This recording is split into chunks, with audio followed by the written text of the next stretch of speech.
something I haven't done in a long time, and I just did earlier. I'm about to look at, show you guys.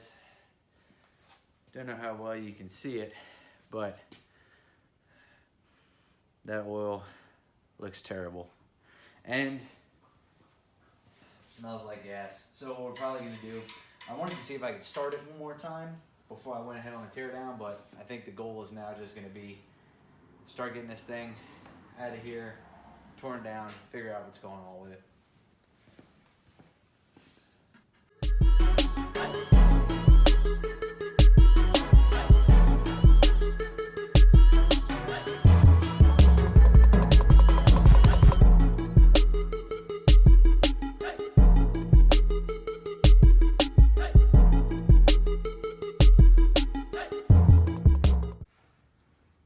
So as far as teardown goes, I started taking apart top end stuff, getting everything out of the way, blah, blah, blah. Apparently at some point we needed rockers, which is why we used some really old, crappy looking ones. But as far as inside the heads, everything looks okay. Everything seems okay. So I think what I may do is go ahead and get this exhaust off, maybe take the heads off, and then see, I don't know, because I might want to use the heads to take the whole engine out. So we'll just see. We'll see what happens. But so far, everything looks good, but I've got a funny feeling most of my problems are in the bottom end anyway. So we'll find out. All right, so as I was going through this, about to take this front accessory drive off, but I found a useful tidbit of information.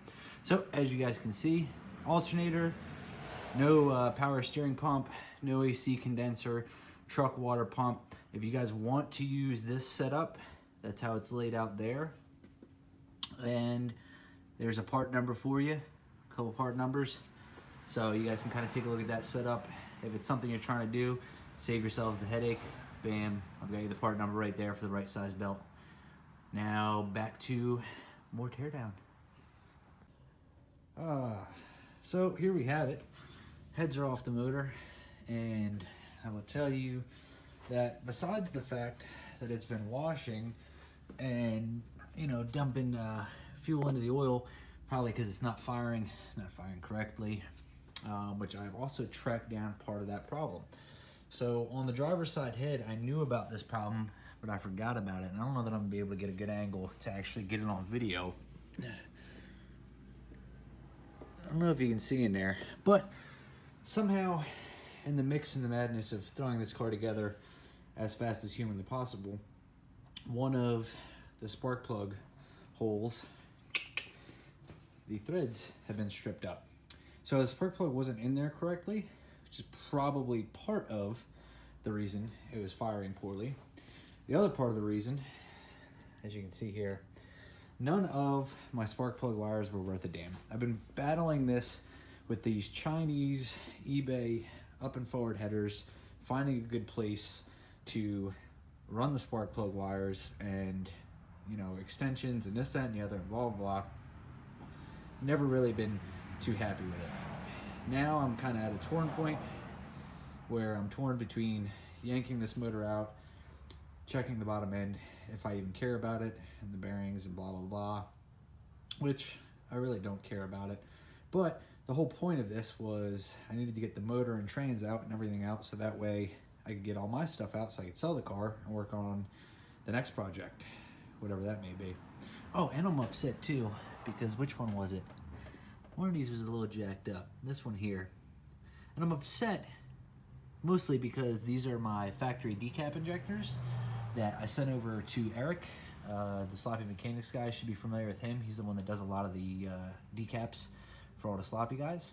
And one of my boots is torn up. He does a great job, replaces the boots. I mean, he replaces the rubbers, everything after he flows them, or during, or I don't know when he replaces them, but does a great job of it. Now, the flip side is, this is not a big deal. This is a little, you know, factory truck head. It's got some valve springs in it, but I can easily swap those out. I have more of those heads, but I also may consider taking it off C16, yada, yada, yada. All right, so after seemed like an hour just just trying to pull these converter bolts out. We're finally at the point where I believe I have everything disconnected enough.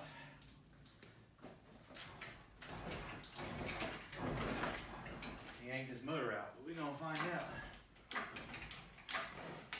Oh, that's not right.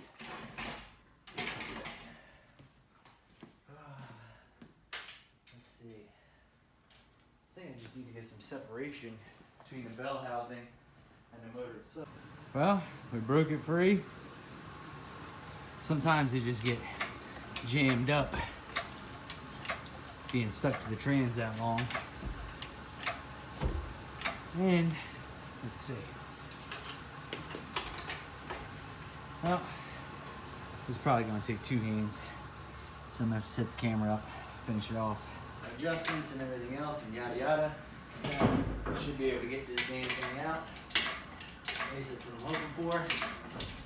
I had to shorten up the chain a little bit because I didn't have enough room to clear everything.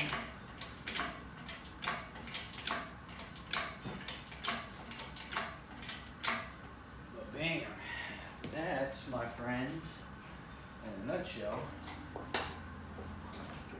should be the motor. We'll keep pumping until I get my height that I need.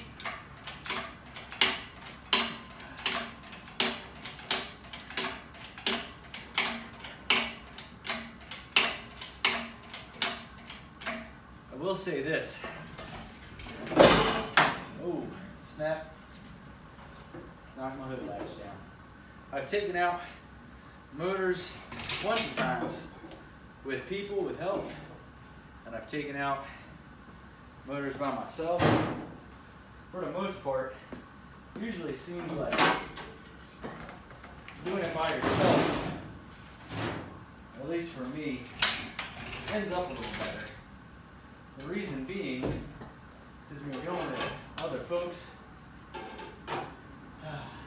everybody wants you to turn this direction, or we should try this, or I don't think that's going to work, or whatever the case may be.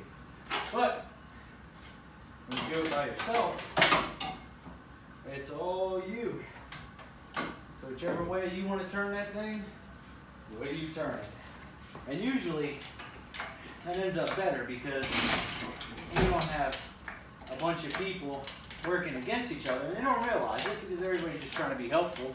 But a bunch of people that are really just working against each other instead of together, even though everybody's trying to accomplish the same goal. So there's that. There, my friends, is the short block. So we'll set this down momentarily, and then I'll work on getting it up on a stand. So there we have it. After a little bit of cleaning today and some moving stuff around and everything else, I made room, got the motor out. So that's pretty dope. I got to take the trans out. I guess we're going to stick with plan A, which is get everything out of here and either part this Mustang out or sell the thing all together as a roller, whatever works. But as far as this motor goes, my dog, wherever he went, bam, as far as that motor goes, I guess I'll put it up on a stand. I got to run to the hardware store, get some bolts because I don't have bolts for the stand because I've got another engine on the other stand. So I'll grab those and start going through it. And I don't know, maybe I got a funny feeling. Guy who got the rings said that he doesn't think that they seated, that they weren't doing very well. So we may take that apart, see what the rings look like, may slap it back together if they look okay, and kind of go from there. And then the sooner I get all this stuff apart and out of here and sold, the sooner I get to work on the next project. What will it be? Now, I know this looks absolutely ridiculous, but I will tell you that it works very well. And great junkyard hack. If you're ever in a junkyard and need something really, really strong, a seatbelt is the winner. I'm trying to tell you guys, stop sleeping on seatbelts. They work great.